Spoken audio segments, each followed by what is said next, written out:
លោកកឹមសុខាបានចេញពីផ្ទះឃុំខ្លួនទៅជួបម្ដាយដែលកំពុងឈឺធ្ងន់រយៈពេល1ម៉ោងកន្លះនៅព្រឹកថ្ងៃទី20ខែឧសភាឆ្នាំ2026មុនត្រូវបាននគរបាលនាំត្រឡប់ទៅផ្ទះវិញលោកផែងហេងសហមេធាវីរបស់លោកកឹមសុខាបានប្រាប់ News Today ថាដោយមានការអនុញ្ញាតពីអัยការអមសាលាដំបងរាជធានីភ្នំពេញលោកកឹមសុខាបានទៅជួបម្ដាយចាប់ពីម៉ោង8កន្លះព្រឹកដល់ម៉ោង10ព្រឹកដោយមាននគរបាលនាំទៅលោកថាលោកកឹមសុខាចង់នៅក្បែរម្ដាយដែលឈឺធ្ងន់ហើយអាចពិចារណាស្នើសុំការអនុញ្ញាតបន្ថែមពីតុលាការជួបម្ដាយរយៈពេលខ្លីនេះកើតឡើងនៅពេលសំណុំរឿងរបស់លោកកឹមសុខាកំពុងបន្តជាប់នៅក្នុងផ្លូវច្បាប់សាលាឧទ្ធរភ្នំពេញនៅថ្ងៃទី30ខែមេសាឆ្នាំ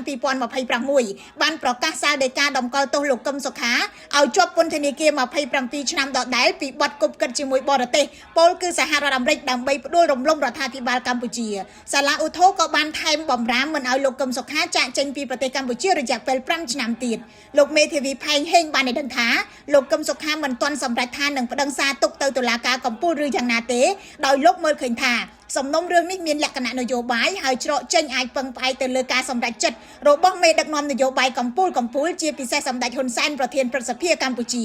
មតិនេះក៏ត្រូវបានលើកឡើងដោយអ្នកតាមដាននយោបាយមួយចំនួនលោកយងពៅអគ្គលេខាធិការរាជបណ្ឌិតសភាកម្ពុជាចង់ឃើញអ្នកនយោបាយជជែកគ្នាធ្វើការជាមួយគ្នាហើយសម្លឹងមើលថាតើរឿងនេះគួរដោះស្រាយយ៉ាងដូចម្តេចលើទស្សនវិជ្ជានយោបាយលោកអំសំអាតនាយកទទួលបន្ទុកកិច្ចការទូតនៃអង្គការលីកាដូក៏ចង់ឃើញអ្នកនយោបាយខ្មែរតម្កល់ប្រយោជន៍ជាតិជាធំ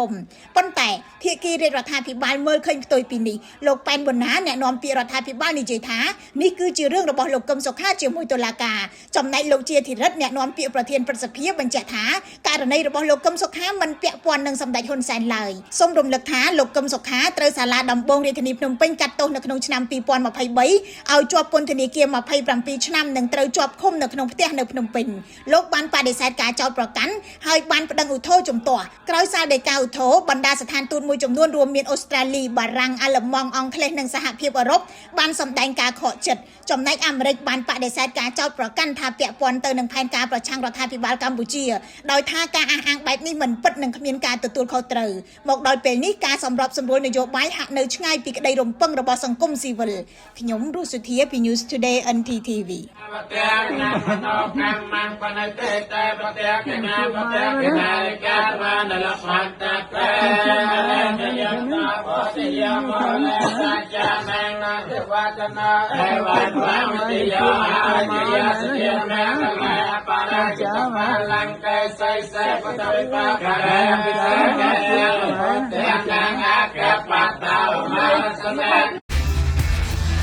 Whatever you need to do, whatever stands in your way, life is yours to master. Ford Everest.